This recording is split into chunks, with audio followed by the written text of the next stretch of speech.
All right, everybody, welcome back. It is another week, which means it's another episode of the Enough to Keep Going podcast.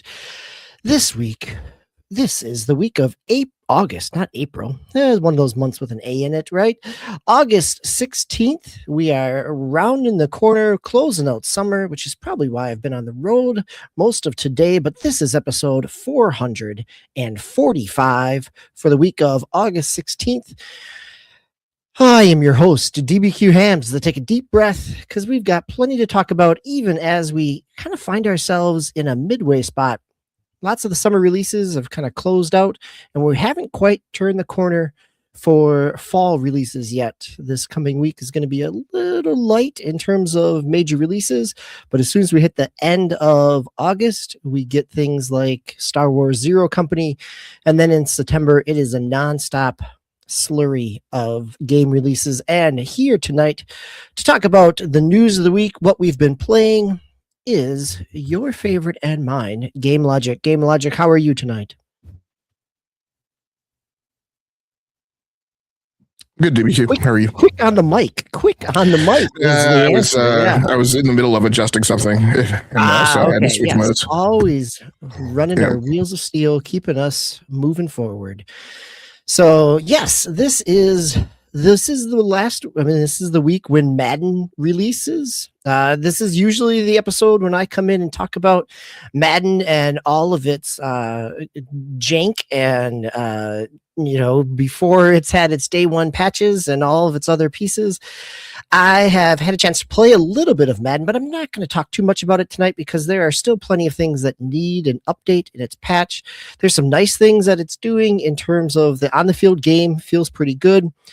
The catch mechanisms have changed again. You can always default back to previous years' iterations, as Game Logic has talked about with the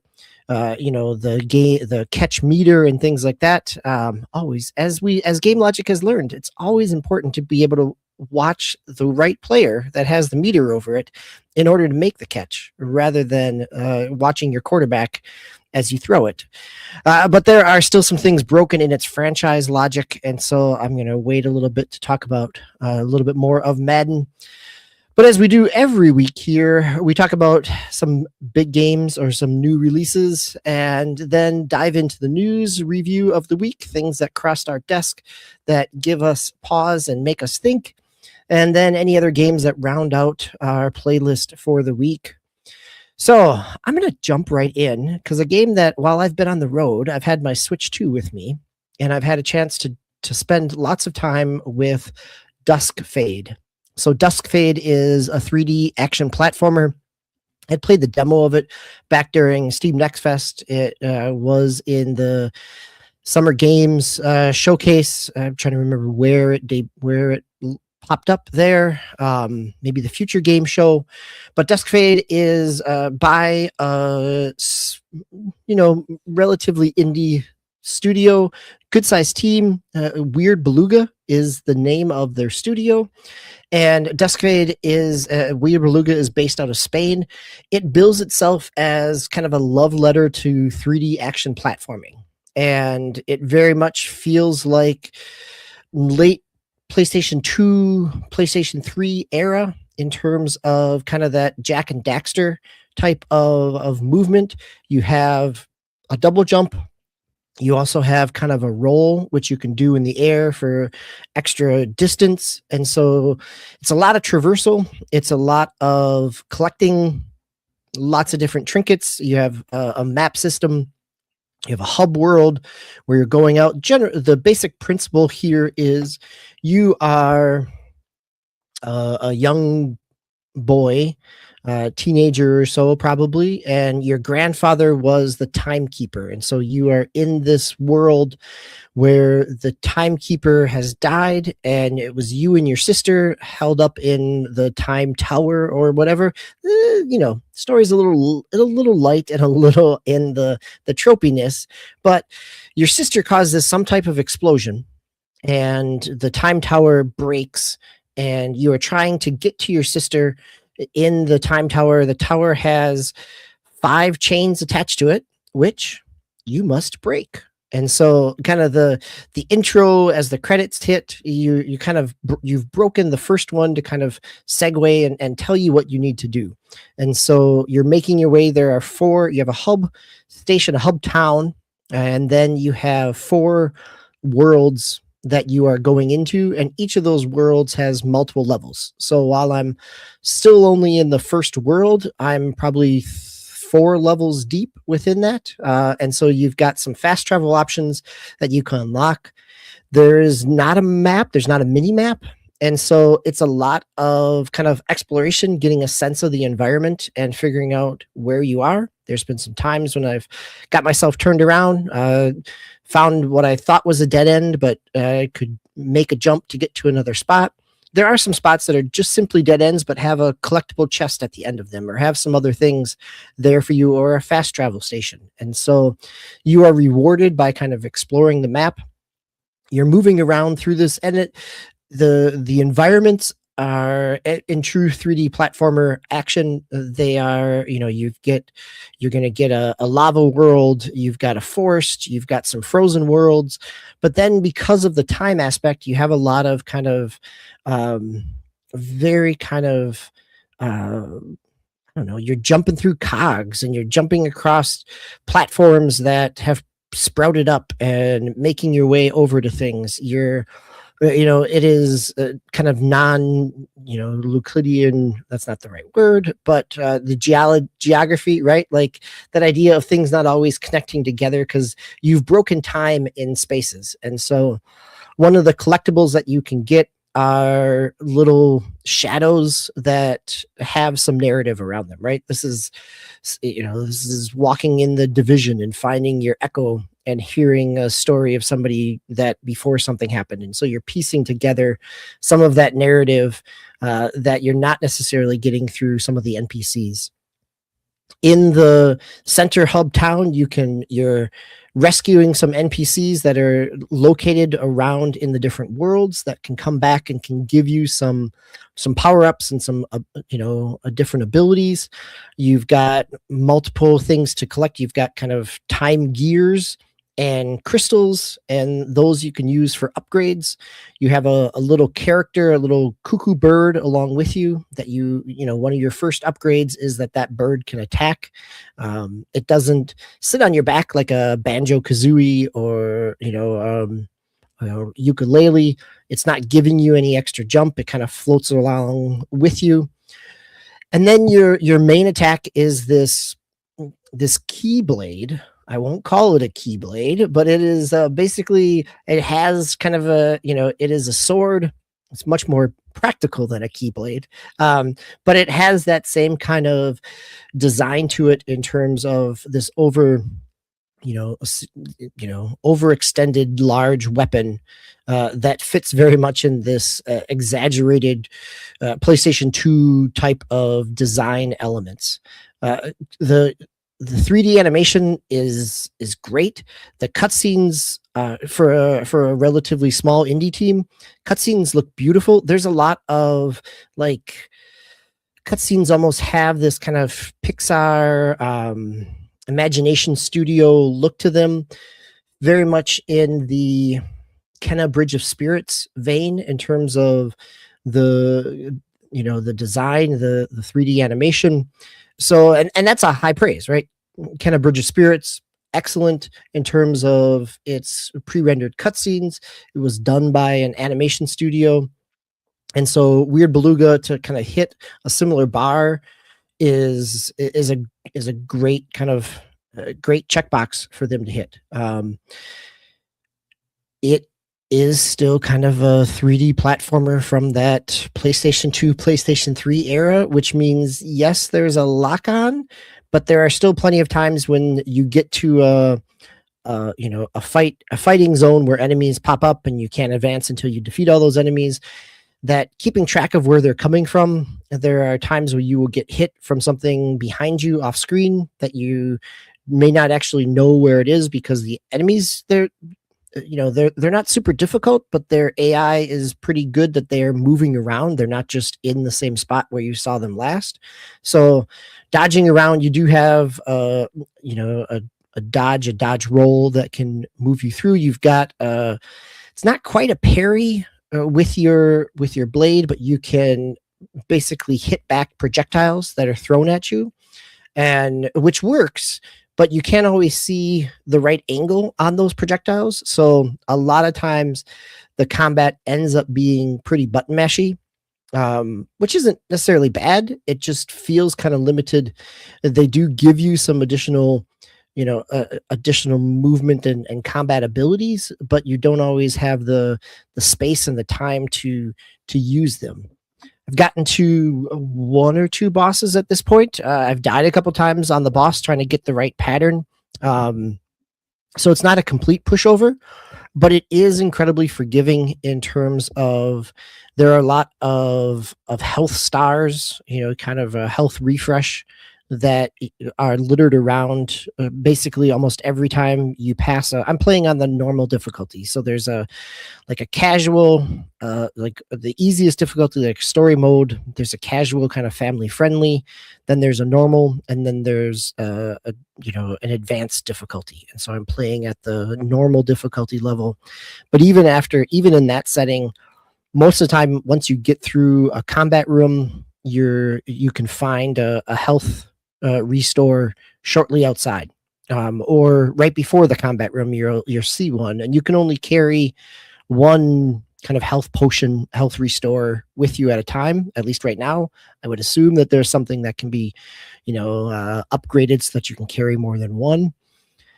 But right now, and so there are times when I won't break one, knowing that I must be coming into combat, and I'll come back out of that room afterward and refill my health. There's a pretty liberal checkpoint area, and those checkpoints also restore your health.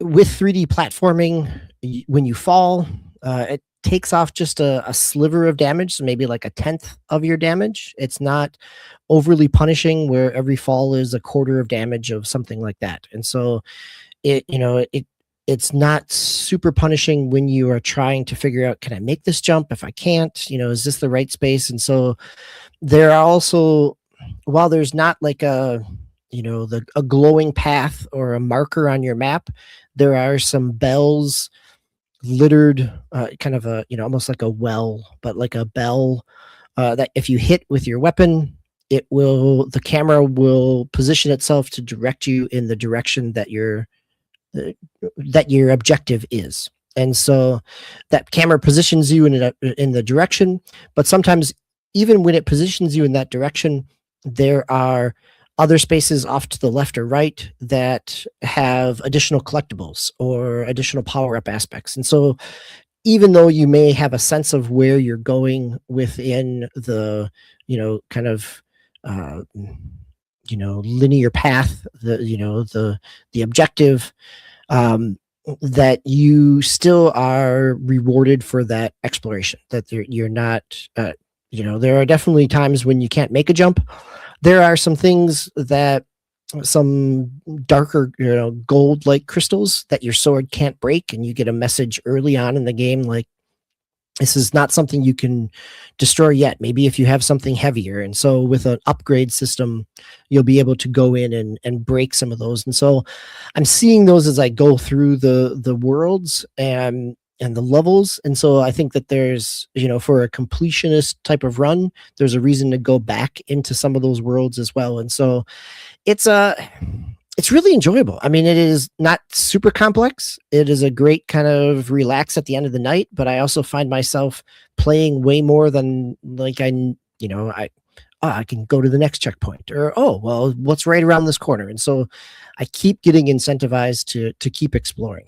So it's not like it's doing something revolutionary, but it's hearkening back to a simpler time, and very enjoyable, and it's doing it well. It's very enjoyable as a 3D action platformer.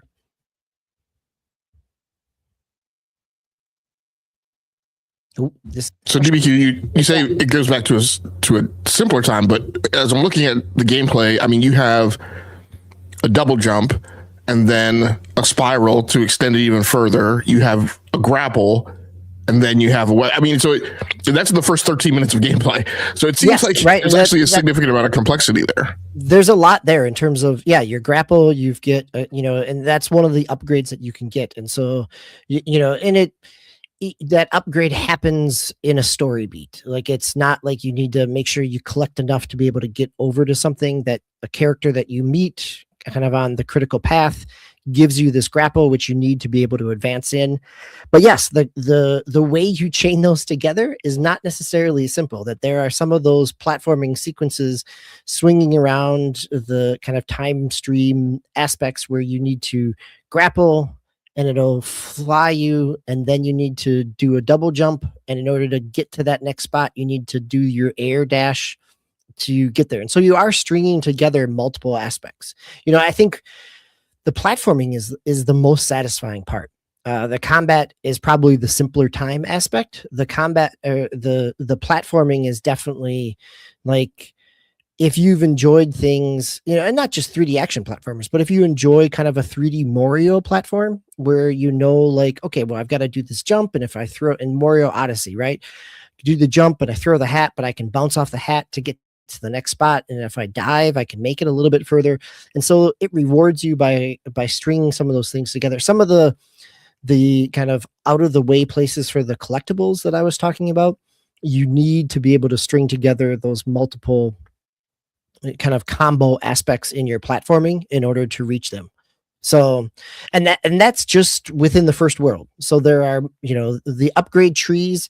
You have, I think, 8 nodes on each of your main character and also your companion. And then there's another 8 nodes on your abilities. And so there's like 4 different upgrade trees. And I'm only kind of unlocking at this point, like 3 to 4 hours in, only have unlocked 3 or 4 of those. And so it does seem like by the time you get to the end, there's a lot of potential complexity in it, and whether that translates into more complex combat or just more complex platforming. But I'm really enjoying the platforming aspect. And so I think you've kind of hinted at it, along the way, but just kind of in, dedicated, like focused, one fell swoop. Can you kind of talk to me about like what is the game loop right in between? Because you mentioned there's traversal, but then there's also combat. So like, what is that back and forth like in terms of frequency and duration? And then, how are you particularly liking, right, that loop? Yeah, I think that the loop is you have a big open world that you have a lot of freedom to explore, and the platforming aspect provides you the mechanism, the movement to be able to explore. And as you explore, you're going to encounter enemies. And I think that it definitely is, it doesn't feel, I don't know, right now it kind of feels pretty well balanced. Not like it's probably, for every 2 minutes of exploration, there's a 30-second minute of combat. And so it, in some ways, it breaks up the kind of tight platforming at times. And I shouldn't say tight, because you do have this kind of standard floaty jump, but you feel a lot of precision in your jump. And so you kind of have a sense of where you can get to very quickly, both with the double jump, but also with the air dash. And so it is this loop of getting through combat to be able to get to some enjoyable exploration, which then gets you to a little more complex combat.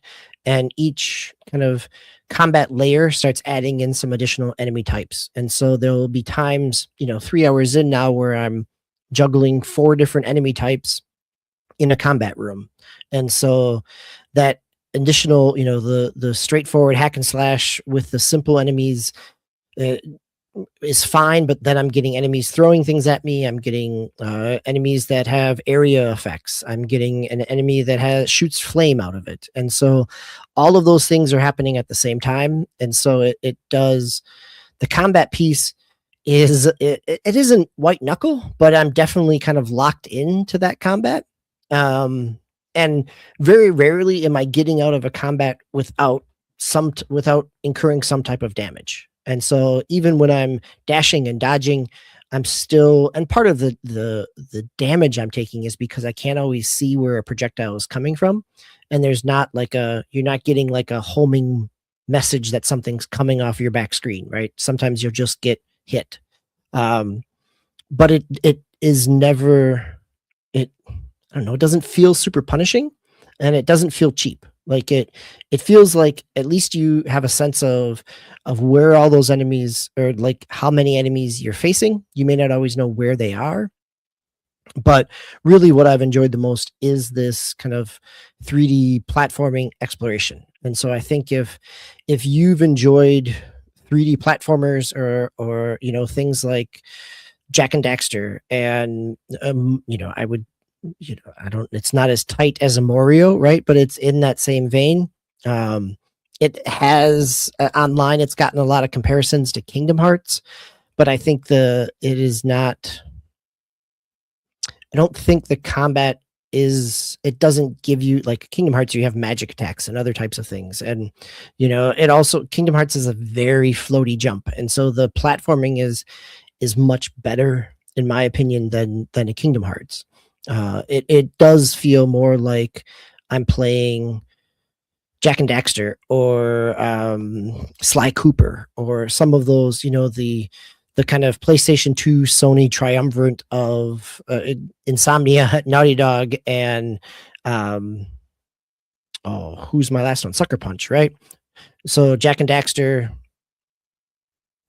Ratchet and Clank, and Sly Cooper. And so it feels in that, like if that was a genre that you enjoyed, I think this hits the spot. All right. Well, speaking of hitting the spot, let's move over to some news of the week. And our first one here, as we often do, we cover some of the, we try to cover as many of the different award seasons that occur. We always talk about the BAFTAs here. And Game Logic, your first news story comes to us from GameIndustry.biz related to some changes that the BAFTAs are making. Yeah, so the news story by Sophie McAvoy. Entries for the 2027 BAFTA Games Awards are now open, alongside updates to its entry requirements, fee structure, and AI policy. The BAFTA Games Committee reviews eligibility criteria, voting, and campaigning rules annually. This year, the rulebook has been updated to clarify its approach to AI as follows. So, I mean, you know, obviously everybody's got to put out AI policies now. You know, BAFTA says basically, like, reinforces the concept, which shouldn't require a ton of explanation. But, you know, the awards are presented annually to recognize, honor, and reward individuals for outstanding human achievement.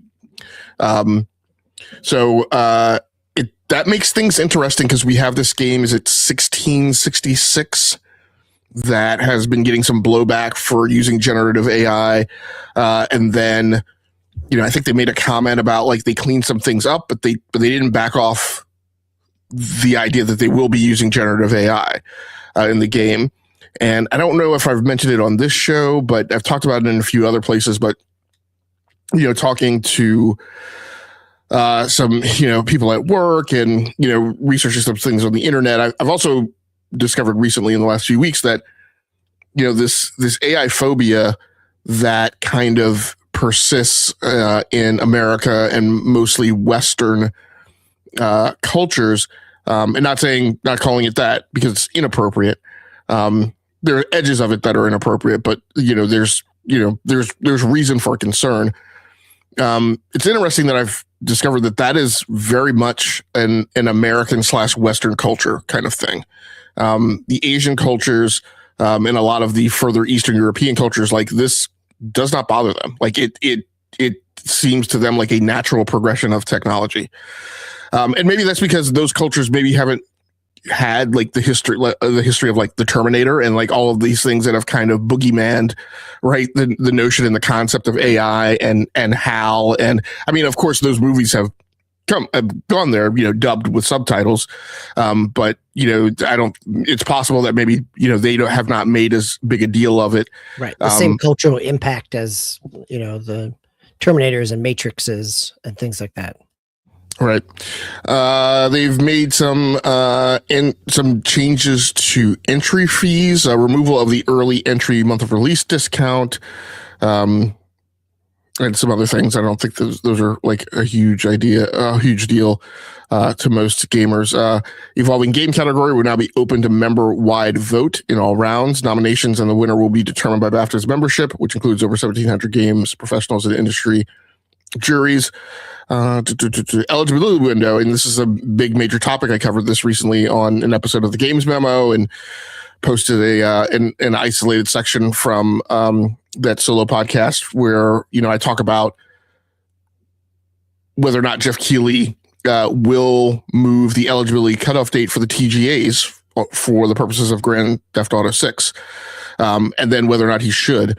And so here, the eligibility window for the 2027 BAFTA Games Awards is for games released between November 15th, 2025 and November 19th, 2026, which is super interesting because November 19th is the day that Grand Theft Auto launches. For the TGAs, the pinching occurs because it is likely that the cutoff date normally, so the cutoff date for the TGAs normally falls on the third Friday of November, which this year falls on the 20th. So it's super interesting that the BAFTAs are actually backed off, another day, like actually on the release day. And so again, this presents like the impossibility that anybody will have played this game with sufficient time to truly like nominate it, right? Like if you were abiding by some type of, ethics and morality, right, and value systems. And so it's, with Rockstar, the rumor right now is that they are not giving away advanced review codes for this game, that any reviews that happen before the launch date will happen as boot camps on at Rockstar campuses around the world. And I'm not thoroughly sure of like all of the Rockstar sites, but I think, most of them are in the US, the UK, and maybe there's one in Sweden, I want to say. So anyway, it just presents this likelihood that like nobody's going to have played this game for the 2026, or well, in this case, the 2027 BAFTAs, but for the games released in 2026. And so, it is likely that Grand Theft Auto will appear as an awards nominee in the BAFTAs and the TGAs for the following year's awards, which I think is appropriate, because one of the things I've contended is, yes, Grand Theft Auto is big, but what we shouldn't do is we shouldn't slight all of the other games and hard work that developers have done throughout 2026 for the benefit of a game that quite honestly doesn't need it. It doesn't need to be in the zeitgeist. It's already in the zeitgeist. It's already going to be the additional push for marketing. Yeah, exactly. Yep. No, I didn't realize that there was an early entry fee or a discount for that, which is interesting that it existed, and it makes sense to kind of level the playing field by removing it. Borbor, glad to have you here. Josama, as Josama said, as we're talking about AI and kind of the perceptions, the worker protections or the market conditions are a little different in places where AI is maybe not as threatening. Okay, next story, Game Logic, and I want to know why this is okay. So the next story sure feels like pull the emergency switch, right? Like smash glass in case of emergency for Call of Duty. Yeah, a lot of weird stuff going on. One of the weirdest, this is something I talked about on the Games Memo, we won't go into it tonight, is that like, and this is it, a Call of Duty thing, but this is where Call of Duty, could potentially be impacting something. But the Gears of War EA beta ran this weekend. The other thing that is happening this weekend from another studio that is owned also by Xbox and Microsoft is Call of Duty Black Ops 7 had a double XP weekend. So I was kind of like, what? Like there's probably clearly overlap in your gamer population of people who play Call of Duty and also are interested in Gears of War. Why in the world would you run a double XP weekend, right? Like counter, which is, I've commented in the past that like Call of Duty and Activision have absolutely used the double XP weekends to weaponize and totally counter nerf. program. Yeah. Totally nerf another competitor's like beta weekend. So it was just weird. At any rate, Call of Duty Modern Warfare 4 beta will do something no previous COD beta has. This news story over on GameSpot by Eddie McCooch and Real Nate showing up in the chat. Thank you very much for coming through. Activision has announced that the upcoming Call of Duty Modern Warfare 4 beta will have more than just multiplayer content. The Modern Warfare 4 beta will also include access to the campaign mission Entrenched, along with the upcoming Warzone mode Resurgent Zodiac.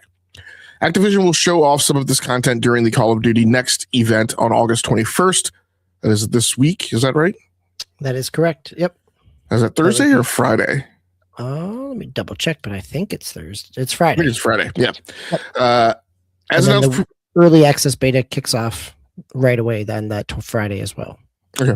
As announced previously, the beta begins with an early access period August 21 through 25 for people who pre-order before opening up to everyone to try August 28th through September 1st. The early access beta will not be available on Switch 2 as pre-orders for the Switch 2 version don't begin until August 28th. And then 28 through September 1 is Labor Day weekend here in the US, right? So no, it's not. Labor Day is later. Labor Day is Is it later or earlier? It's later this year. Oh, that's right. It falls over like the 4th or 5th or whatever. Yeah, Okay. it's the 7th. So it's the first full weekend. So anyhow, for those of you not in the States, welcome to calendar time on the Enough to Keep Going podcast. Well, but yes, normally it definitely has landed over a holiday weekend. In this case, it's not. Okay. And the what I was trying to draw relevance to was, if the beta was running over a weekend where people would have some additional downtime, right, to expand on the beta. Yep. So good news for, Call of Duty players overall, whether you're interested in the beta or not. Again, double XP weekend this weekend. And then you'll have the Modern Warfare 4 beta, and then a 3-day weekend, you will most likely have another double XP weekend in Black Ops 7. So, and that's the double XP weekend this weekend really feels like trying to re-engage people to get eyeballs on the pop-up notifications that this is coming next weekend is kind of feels like the marketing there. Yeah, could be. But like those ads are in the Call of Duty launcher, like regardless. Like, so if you're playing at all, like you're seeing them. I mean, I definitely see your point. It just seems like unnecessary marketing, particularly when the end result is you've wound up counter programming your own beta from another studio. Sure. For a game that didn't sell well when it was published multi-platform, right? A franchise in terms of Gears of War Reloaded.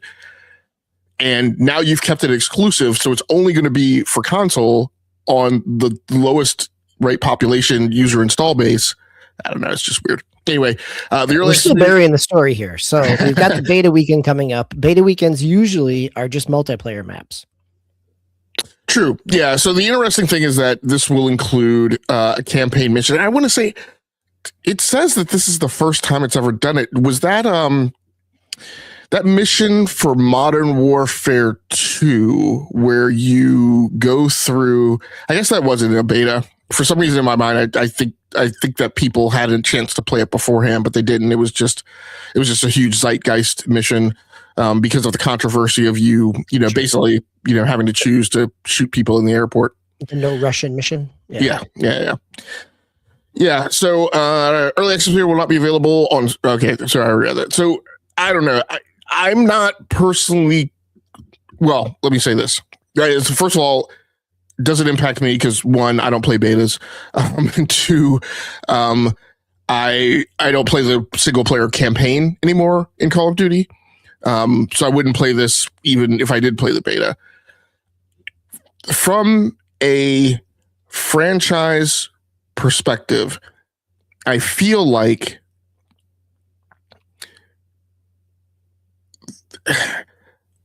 I'm trying to like, I feel like this is a undesired capitulation, right? This is like admitting that Call of Duty has found some struggle to retain the traction that it has had over the last few years.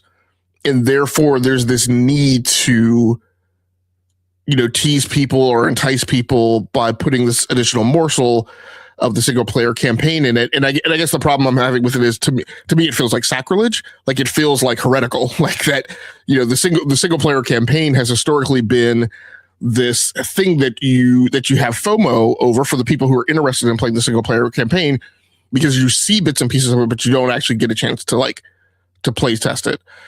So I don't know. What are your thoughts on it, DBQ? I think it does. I don't know if capitulation is the right word, but it feels like by adding in both a campaign map or campaign mission, and then also adding in the new Warzone map, feels very much like we are trying to, and this isn't a bad thing. I mean, it feels like trying to position this to be something that the broadest Call of Duty audience possible is interested in engaging with. That if you have not only multiplayer, but you've got Warzone, which is multiplayer, but just in a different, kind of a different flavor. And then the campaign, there is something in theory for everybody, all except zombies, basically, is the only thing that's not here as a beta. And so it definitely feels like trying to throw a wide net to get a lot of people interested in trying some of it out. Throwing the new Warzone map into the open beta. It's not in the early access beta, it's in the open beta. It feels smart to me in terms of like that has been a very popular mode for Call of Duty since Warzone launched. And so if they're creating a new map for it and kind of resetting things, this is a great way to get people in. Again, Warzone being a free aspect of it, it again is trying to capture the zeitgeist of the moment to pull people in when other people are talking about the Call of Duty beta, but your Warzone players are not getting any new content. And so it makes sense from a marketing piece. It also feels, because it has not been done before, it feels like there's a recognition of it is significantly important for Microsoft that this year's release of Call of Duty sells well. And so it is trying to get as many eyeballs on it as possible to drum up as much interest as possible, because this is the year that Call of Duty is no longer in the Game Pass Ultimate. This is the year that Microsoft went through a significant downsizing in terms of studios and emphasized really leaning into its big franchises. And Call of Duty is the biggest of big franchises for Microsoft. So I can see the justification. It also feels there's just a hint of desperation in there. And maybe I'm reading too much into it, like knowing everything else that has happened at Microsoft. But that's kind of where I'm landing with it. I think you're spot on. Desperation is a great word, because the other, like I see the points you're making. I still feel like there's some tattered edges to this, and I feel like there is a effort to just kind of machine gun fire stuff, whether it makes sense or not, at this problem. And so part of the things that are counterintuitive to this to me are, if you're like the people who have pre-ordered Call of Duty are largely going to be your people who play multiplayer and zombies. Yeah. If they do play the single player campaign, they play the single player campaign simply as an entry, right, to learn and feel comfortable with any kind of new mechanics and combat, right, as a slipstream into the multiplayer. And right. And there's been years where the single player released a few days before the multiplayer, just to give people a chance to play some of it. Yeah. Well, there'll be, yeah, right. And I think, because I think they do like early, like your pre-orders do get you like a few days early. And yeah, generally people will spend that time to play because the multiplayer won't be open, and people will spend that time playing the single player campaign to knock that out. But the point is that the people but the real reason they're buying it is for the multiplayer and maybe for the zombies. So those people actually don't need any enticement from the single player campaign. The people who are playing the game solely for the single player campaign, the people who you would need to entice, they don't buy the game up front at full price. They generally wait until it's discounted and then they try it out, or they try it out via Game Pass. Well, I'm sorry, it's not in Game Pass this year, so never mind that. But those people, that's the crowd that comes to the single player campaigns right after the thing goes on deep discount. So there's nothing there that necessarily incentivizes them to get in for the purposes of the single player campaign. And I understand what you're saying about Warzone, but as you said, like my problem is Warzone is free to play. Right.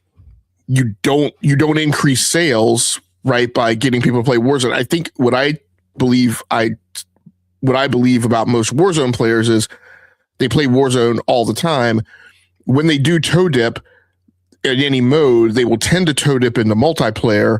And that's generally when either they just have some Warzone fatigue, some change has been implemented in Warzone that is making them irritable, or they will sometimes jump over during the free-to-play weekends because you get a lot of noobs right playing, and they jump in to just have fun right with KD, because you get a lot of those guys are the movement kiddies. So I don't know. This just feels like very scatological, like some things that don't necessarily make a ton of sense and aren't necessarily going to help, because if you draw a lot of players into Warzone, that doesn't drive sales. Maybe you drive additional revenue with some microtransactions and stuff, but I don't know. It just seems shots in the dark is what it seems like. Well, I think it gives, from a marketing perspective, it gives multiple bites at an apple, right? Like you have content creators who can put a lot of stuff out there related not just to the multiplayer beta, but to the new Warzone maps, and people going to go and break down the one campaign mission. You're going to get multiple stories within news cycles of each of these things. We just spent the last 7 minutes talking about this, and it's not even happened yet. Microsoft will end up, and Activision will end up getting a good amount of press over the fact that they've kind of thrown, as you said, their scattershot approach. They've thrown everything out, and their hope, I would think, is that they're going to get enough content generation that's going to give people ways to engage and to get interested. But I completely agree with you that it does feel very scattershot. I think the amazingly hard position for Xbox to be in now, after everything that has kind of unfolded over the last 6 years, is you have 2 years of not great Call of Duty performance, or just Call of Duty performance that has not necessarily matched the historical trend. In your third year, when you bring in new leadership to try new things, you're up against Grand Theft Auto finally releases in your face, right? So it's just that is not an enviable position to be in at all. No. Well, let's move on to our next story, which is also not an enviable position. And so our next news story comes over from GameIndustry.biz. Picked up multiple places, but this is from GameIndustry.biz, Sophie McAvoy, that Netflix Game Studios has closed Night School Studio. Night School Studio was the creator of Oxenfree and Oxenfree 2. They most recently released Unhinged 6 weeks ago.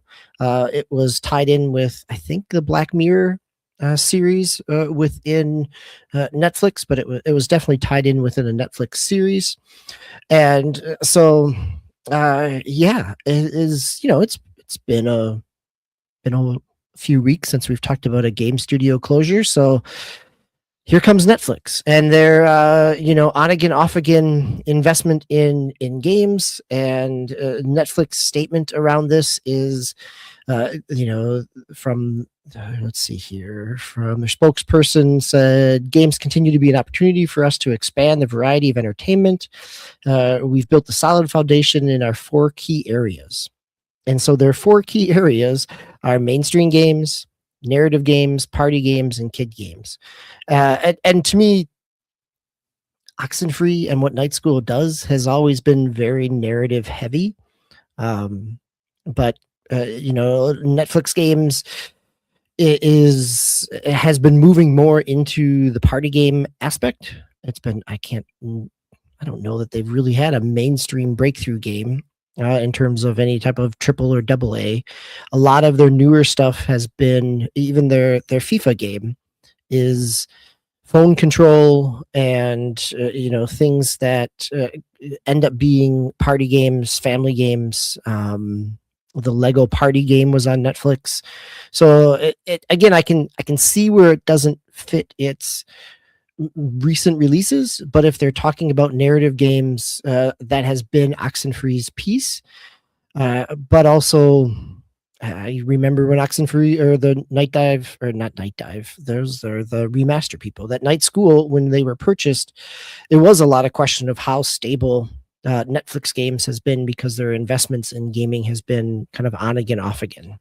So that is the case. Netflix games also shut down another studio, which Moonloot was a studio founded in 22 and hadn't released a game yet. They were working on a project that was supposed to be kind of in the Animal Crossing vein.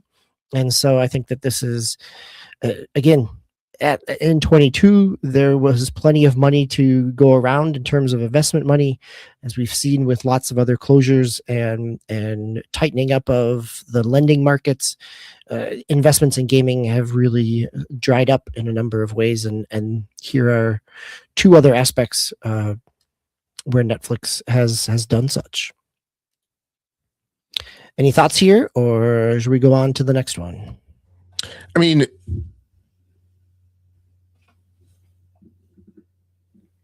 Oxenfree, and there's Oxenfree and Oxenfree 2, right? I mean, correct. Those are quite honestly like the only games that I know, like from memory, right, that Netflix has actually published and done. And I think Oxenfree, I don't think they initially published Oxenfree. They acquired their studio after it was initially published, and then took it over. Was 2016, probably 2015, somewhere in there. Yeah. Yes, so they were picked up after the original Oxenfree. So it's just weird that like what seems to be in my head to be like the only good thing you've got going, right? That this is the thing you decide to close. So this third to last paragraph here, Next Games is now the only internal studio at Netflix, in addition to Netflix's gaming team, which is just an administrative staff function that works with external developers. So like the game shop at LucasArts, that their whole purpose is to be like the shepherds of IP, to work, with external studios. Netflix acquired Next Games in 2022 for approximately $65 million. So, for a company that says like they're going hard in the paint on gaming, it certainly seems to, from a studio ownership perspective, that seems to be not what they're doing.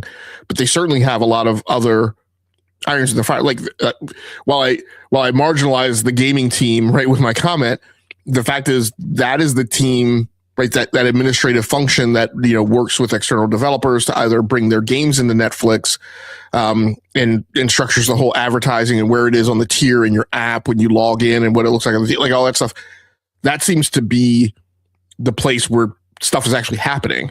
The development studios, seem to have not really gotten much done since they'd been acquired, and of course we're down to 1 studio now. So yeah, it's just a weird vector. It definitely feels like it's taking that we will be glad to partner and license our stuff out and publish it within Netflix, but the kind of reality that internal development is not the cash cow that they once thought it was. And the challenges of any game studio is you don't know, you spend a number of years getting a game ready and you don't know how it will hit.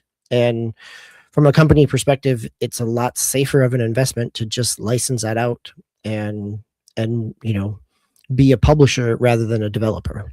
And it certainly feels like they are divesting from that development cycle. It will be curious to see. I mean, so Netflix uses, if I remember my software DNA correctly, Netflix uses the same technology. I mean, so the big bonga technology in video streaming came out of MLB.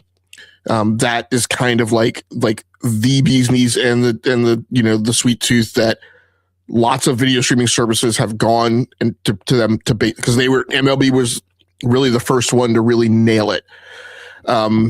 And to the point where they are kind of the envy of other video streaming services that are not based on that technology. And I think MLB licenses that out.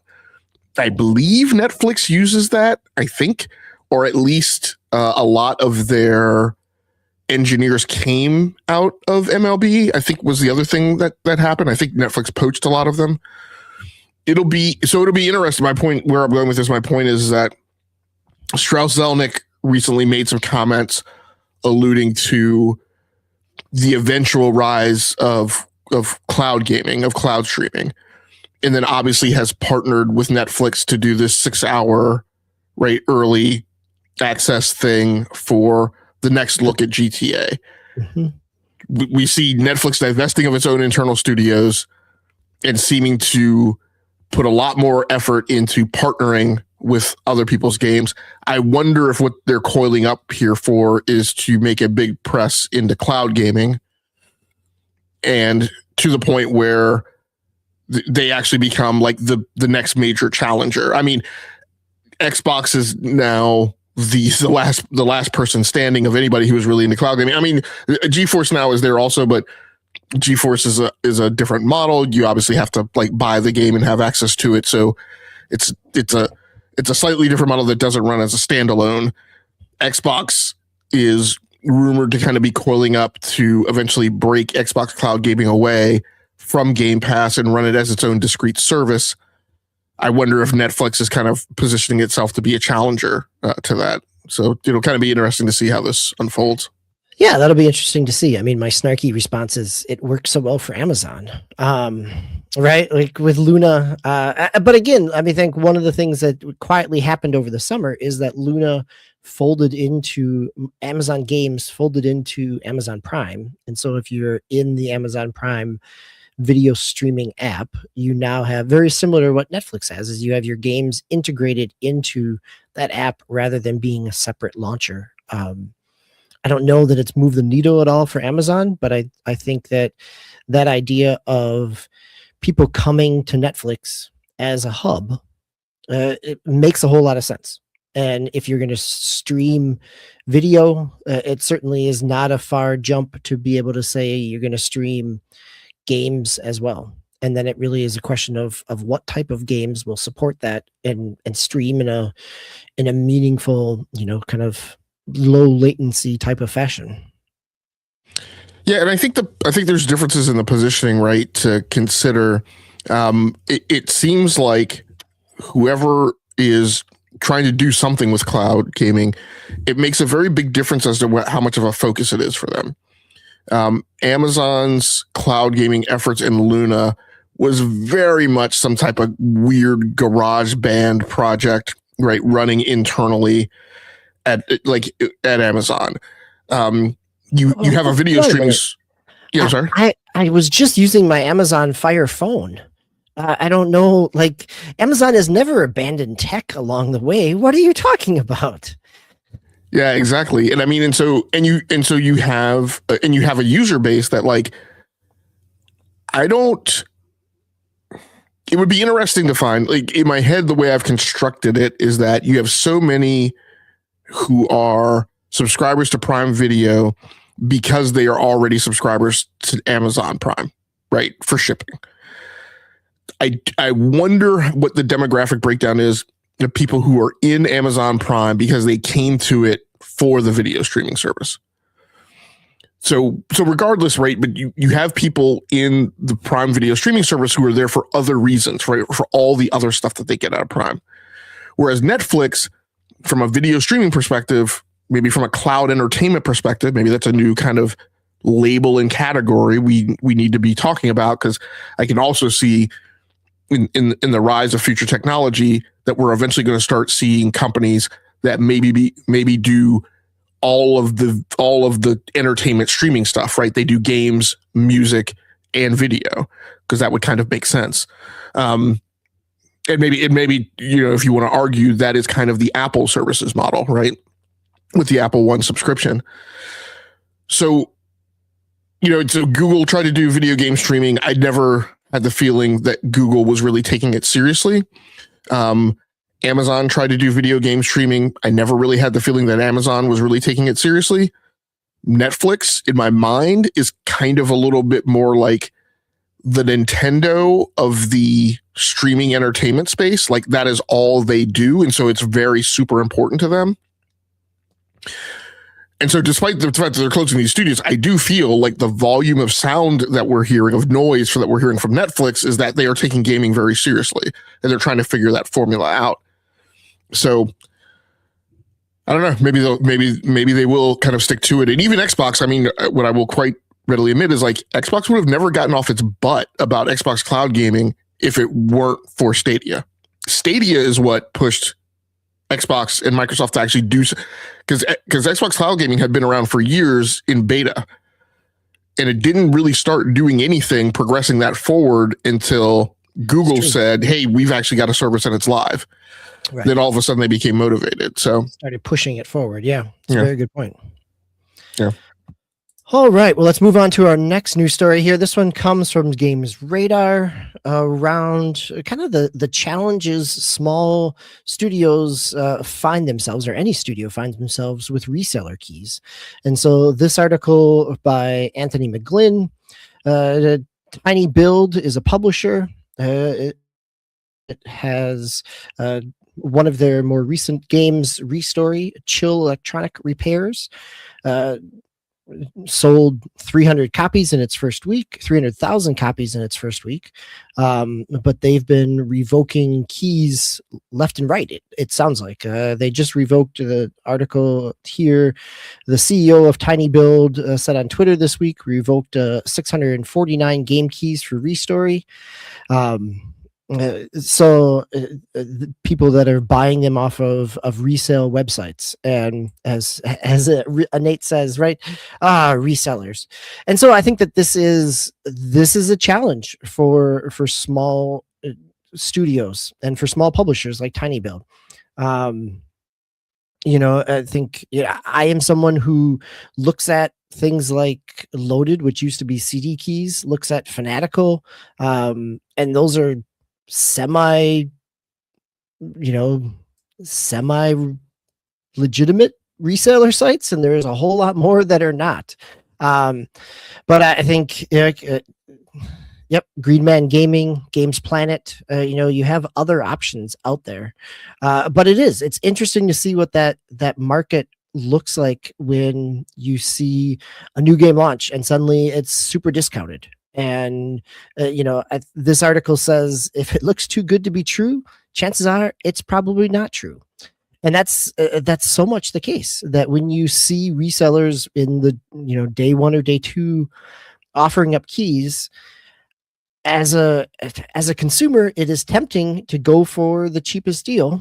But also, if you are a consumer that is trying to be aware and support a sustainable industry, you also, you don't want to be buying shoes out of the back of somebody's car. You want to be buying them from Foot Locker or wherever you get them online, right? That idea of resellers in any industry exist, but it is, sometimes it is a knockoff brand. Sometimes it is things that have, as someone who is pretty sure my 7th grade self bought a hot stolen Game Boy from a classmate back in 7th grade, sometimes the deal is just too good to pass up. But also, if you are trying to be supportive and let those teams earn the income from the years that they spent developing, that resellers are not giving that same cut. And I've found myself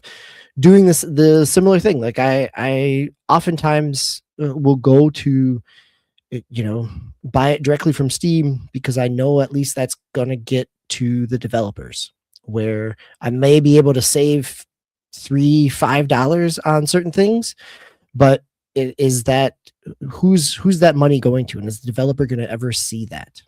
And so I think that this news story here hits at that aspect of how kind of the resale market is challenging for someone who for any studio to kind of battle against, when it's such a ingrained piece here. So before you say that, I just want to chuckle along with Nate here in terms of having Game Boys stolen from high school and from schoolmates. So anyhow, but Game Logic, what were you going to say in terms of this news story? Well, first I was going to ask, were you the person who bought Nate's Game Boy? No, I don't think so. Unless somebody's, well, it's possible, because Nate, I did buy a Game Boy SP on Craigslist in a parking lot of a gas station at one point in time. So maybe it was yours.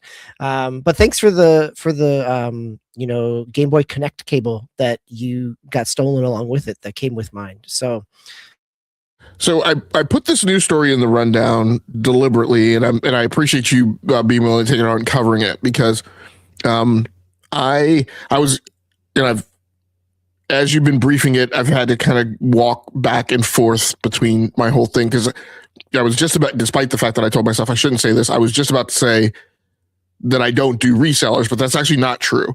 The one reseller that I actually do use is Humble Bundle, because I have pretty much explicit confidence that the keys Humble Bundle has come from the developer or publisher.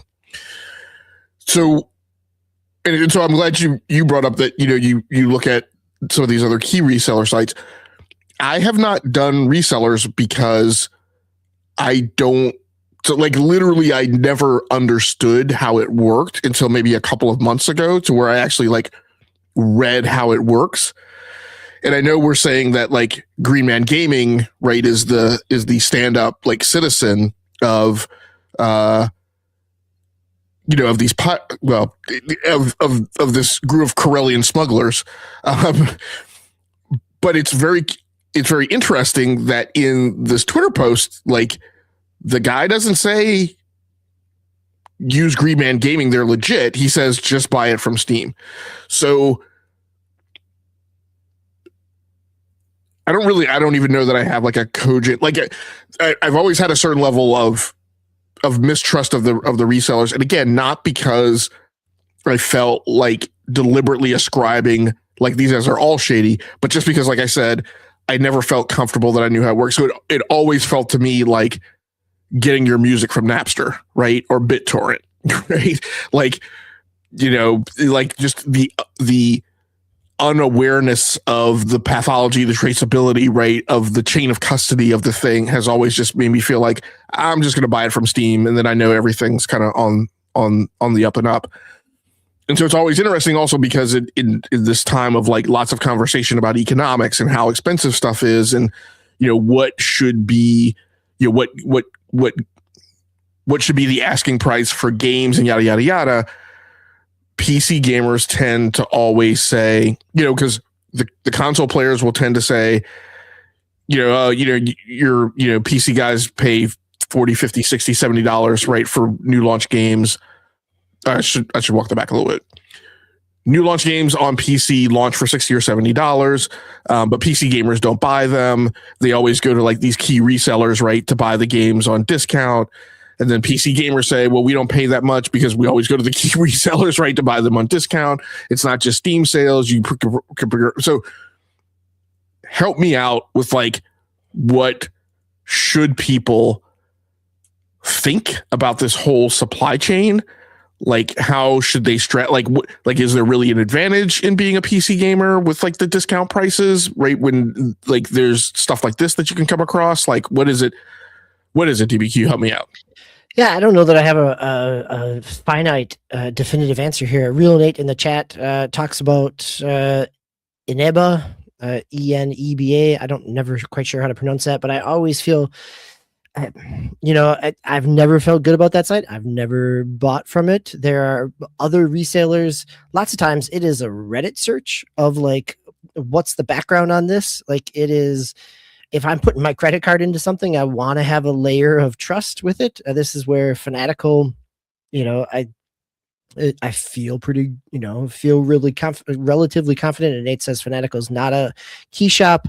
It is interesting. Like, as someone who checks Loaded on a regular basis, you can see when something goes on sale someplace else, right? Whatever is included in the Humble bundle or whatever, Humble package, those prices will drop like crazy on Loaded because people have, however they're doing it, whether they're legitimately purchased keys at a discount price and then marked up and split off individually, or if they're getting them kind of under the table. So it is a challenge in that I think that there are places, Humble, Fanatical, Green Man, Gaming Planet, that seem to be relatively legit.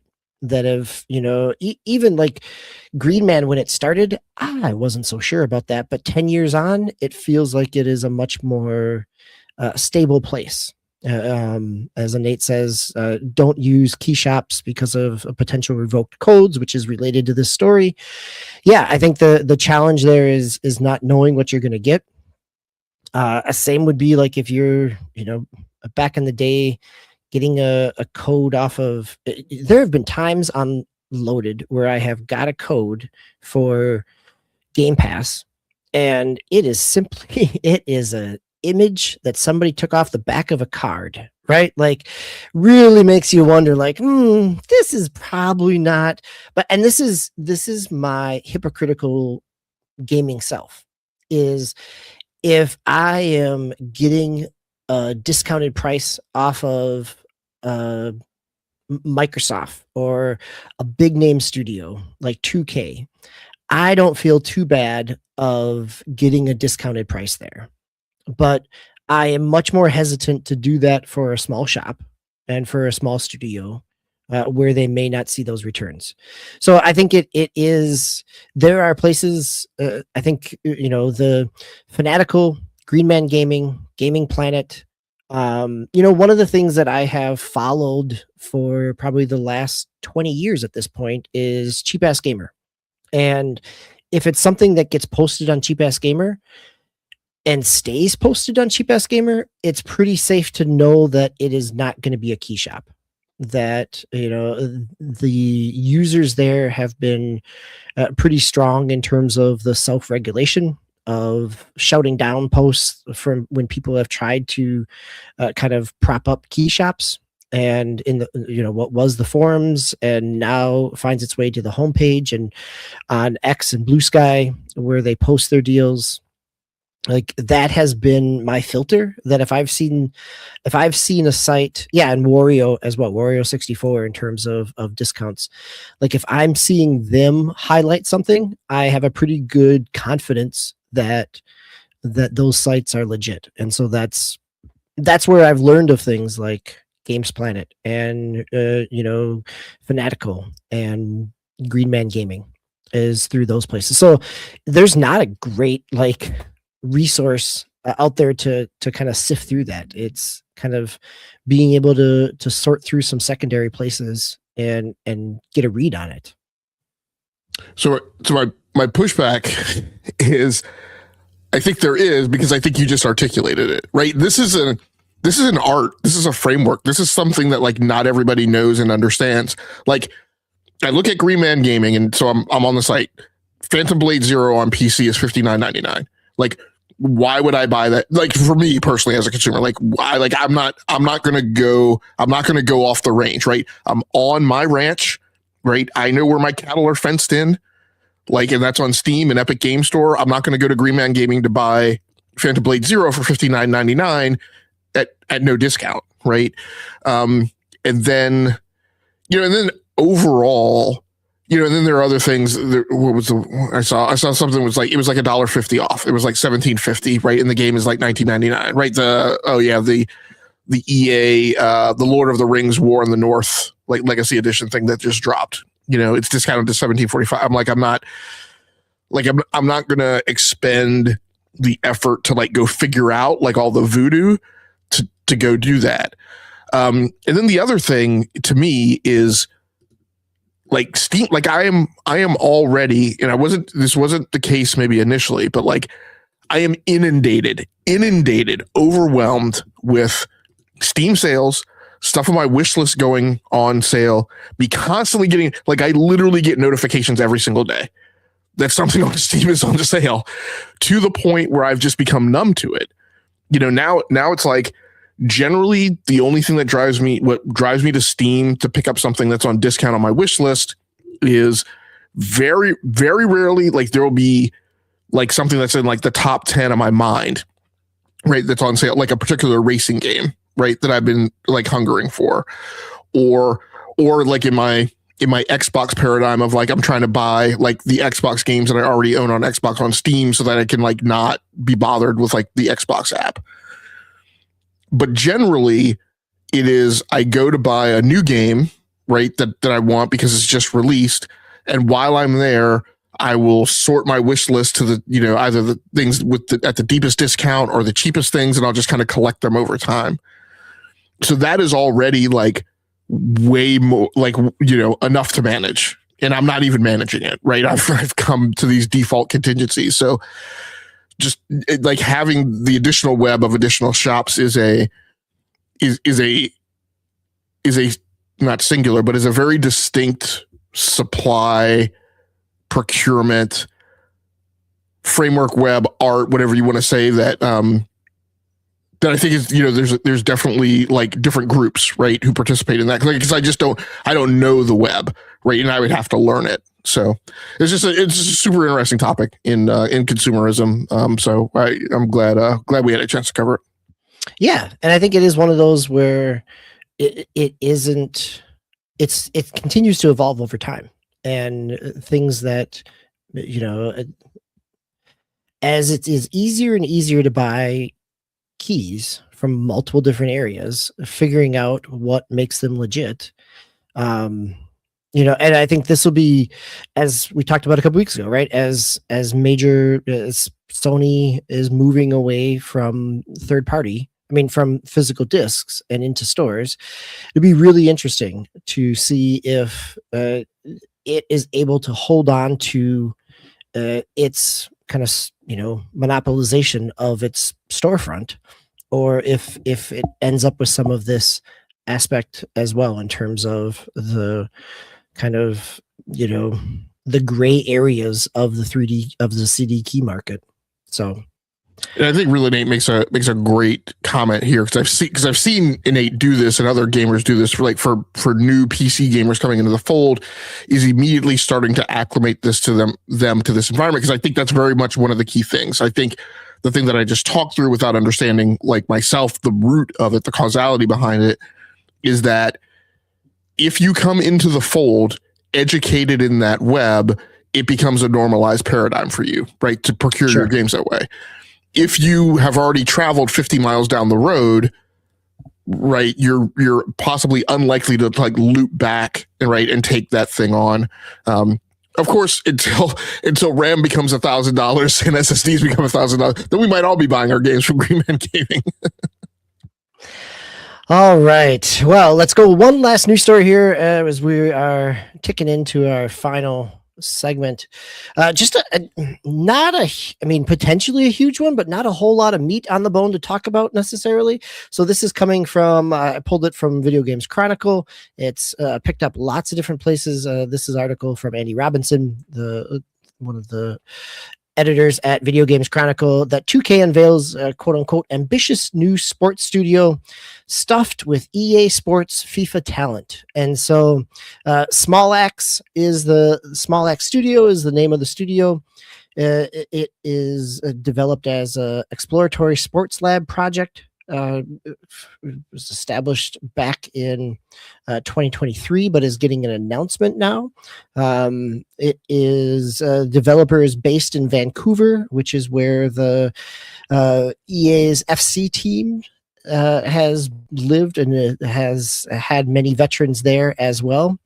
So, I think we don't have a whole lot to go on other than it's a team spinning up, looking at potentially having the talent and the experience around soccer football. And to me, if any other third party publisher is going to take on a sports franchise and 2K seems both with enough, for better and worse and worse, enough microtransaction hooks already embedded within their NBA 2K aspects to make it sustainable, but also the idea of having 2K and Visual Concepts back when they had multiple different sports teams and franchises. So you just highlighted here, the potential here if 2K is interested in buying back buying the FIFA license. Certainly, 2K is going to have a whole lot of money very soon once Grand Theft Auto launches. And thank you for saying it, because that was about to be my exact comment too, that Strauss is about to have coffers full of GTA 6 money. Yep. And if they want to push back and get into an area that has the potential for some competition, and also has an international audience. Basketball has done well. 2K has done well with international sales of 2K.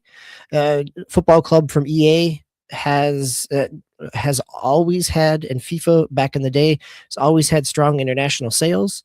That this would be, rather than 2K trying to, there were a few years there where they had an NFL license to do non-simulation football, which never really materialized into a whole lot. That having the ability to partner with this is just snide, right? Like, chances are FIFA is going to be very glad to take Strauss Zelnick's money. Like, FIFA coming off of a failed bid to kind of privatize and invest in the World Cup, is certainly going to be looking for new splashy revenue ways, and a video game that is not a Netflix game of playing football on your phone certainly seems like a great way to make a splash. And so it wouldn't surprise me at all if we see this direction. And as I have not been shy about my opinion about the current direction of EA and its ownership. And so having an alternative for soccer and football would be, I would be very interested to see what 2K could do. Now, didn't they make an attempt to get a developer to do another FIFA soccer game, and wasn't it like an abysmal failure? Was that what Netflix was trying to do?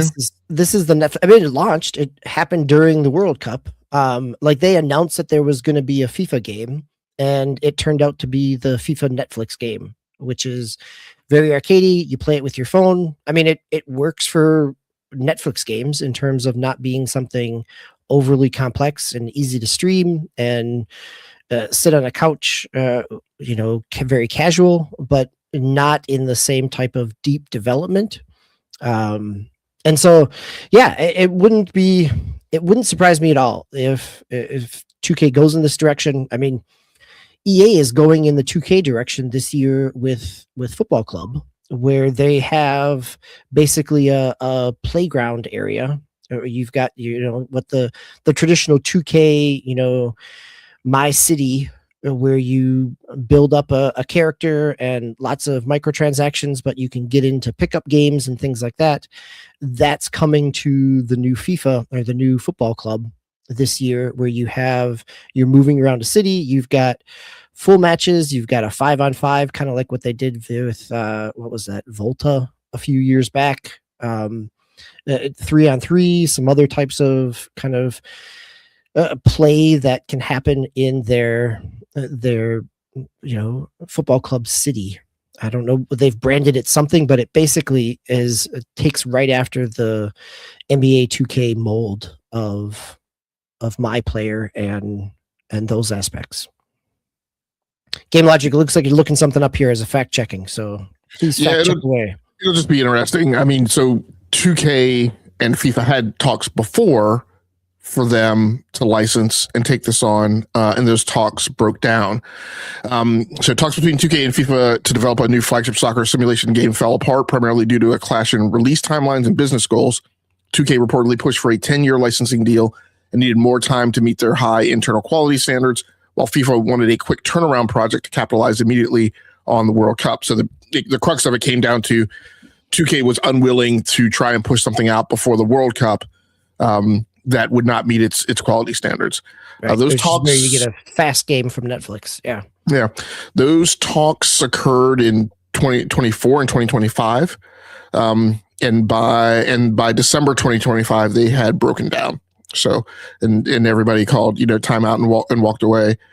So yeah, it'll be interesting, and I don't know how that deal would unfold now, right? If FIFA is willing to be more flexible now that they don't have the impending pressure of the World Cup on top of them after the fact, or if 2K takes the position like, we just launched GTA 6, like, right? Sure, we'll do it now, but we want a greater revenue share because, quite frankly, we don't have to be bothered. We can go after baseball, we can go after football, we've got tons of other sports we can go after. So, yeah, it'll be interesting to see. Yeah, it will be, and this is again, not a whole lot there, but potential for some very interesting developments as we go along. So Game Logic, let's turn the corner and hit our final segment here. You've got a couple games on your playlist. We've got some Call of Duty talk and some racing on multiple platforms. So I'm going to let you take the wheel, and both literally and figuratively, to talk us through the last segment here. Yeah, well, I'll be very quick because I actually want to get off and get back to Double XP weekend to run my last session. A little bit of incentivizing there, yes. And that is what I've done. Yeah, I mentioned that I'd found a way. I think last week that I'd found a way to come back to Call of Duty after like the grind was kind of wearing on me, and I kind of gotten tired of it and uninterested. And I came back to it, and I think I initially came back playing both hardcore and ranked. And I found that it's really hardcore that I've really become comfortable with. The thing I love about hardcore is it neutralizes all the movement kitty crap. So the problem with the regular public, with the Gen Pop, right, so like game modes, is that you get all these movement kitties in here, and the whole thing is about extending their TTK, right? The whole thing is about you missing the first couple of shots with them, and then them getting enough time to put rounds on you and get the speed leader right on TTK, which they can't do in hardcore, right? You do run into the problem with hardcore is you get increased camping to a certain extent, and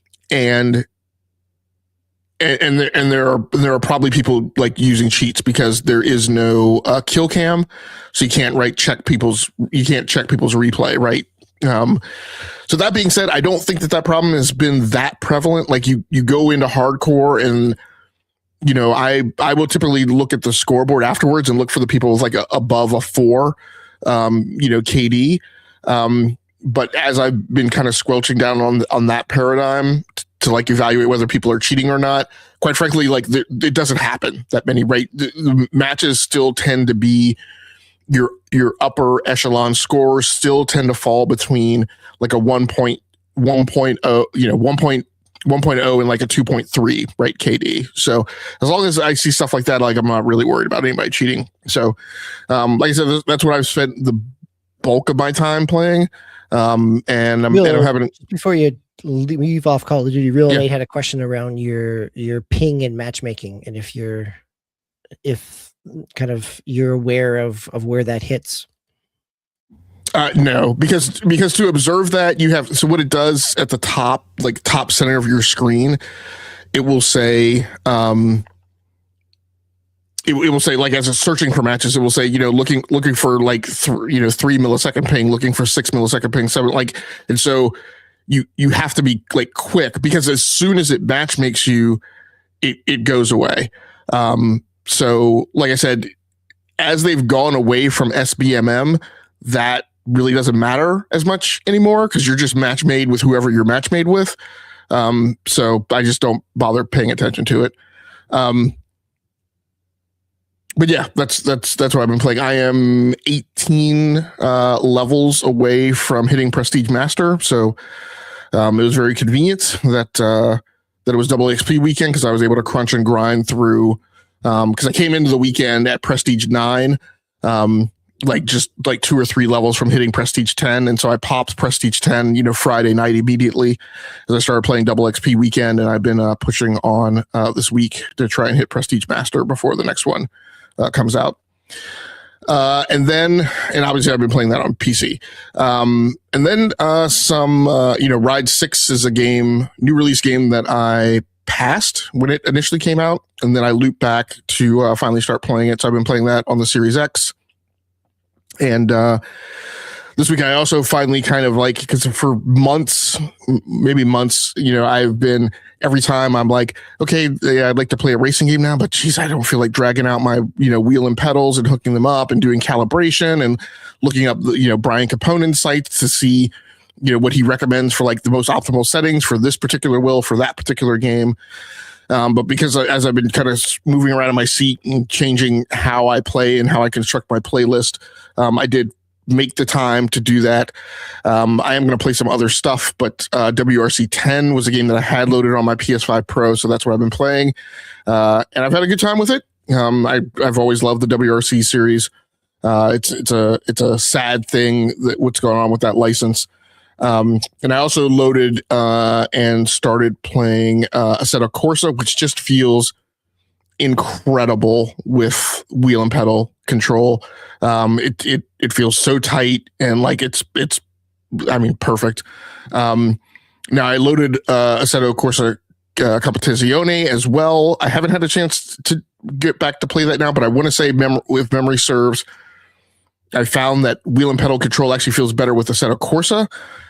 But rather than the sequel Competizione, but I'm gonna go back and check it out. It may have just been more challenging than as I was first starting out with Competizione, which I played a good chunk of. I can't remember exactly what platform I've put the most time in on, but I will be going back to that soon as well. Nice, yeah. Being able to get out your wheel and pedals is always a nice piece there. All right, Game Logic, we are coming into our 90-minute mark, and we have pretty much taken care of the show. Real and Nate, let's see who else here. Josama, Borbor, glad to have you guys here. Always glad to have everybody in the chat throughout the night and throughout the show. And if you are picking this up not live, come on back. We're recording every Sunday evening at 8 p.m. Eastern Time.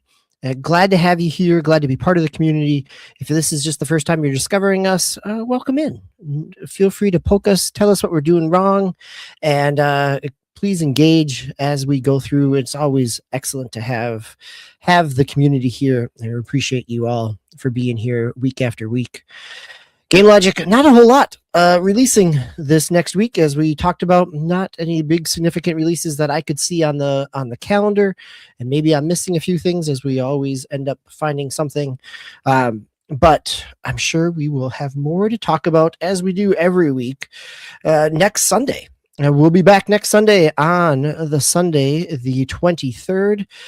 It should be potentially all three of us here with Tom Master back as well. We will see who, as the summer starts to wrap up and our schedules start to tick off and squeeze in the last little bits of vacation time. It will be very interesting to see what those summer releases start to or the fall releases start to go with.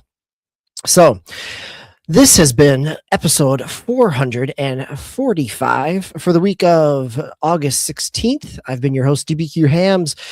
Game Logic, thank you for keeping us running steady and for the discussion and the conversations. Always appreciated the analysis that we get into each and every week here on the Enough to Keep Going. So until next week, everybody, play the games you love those you play with, and be kind to yourself. Good night, everybody.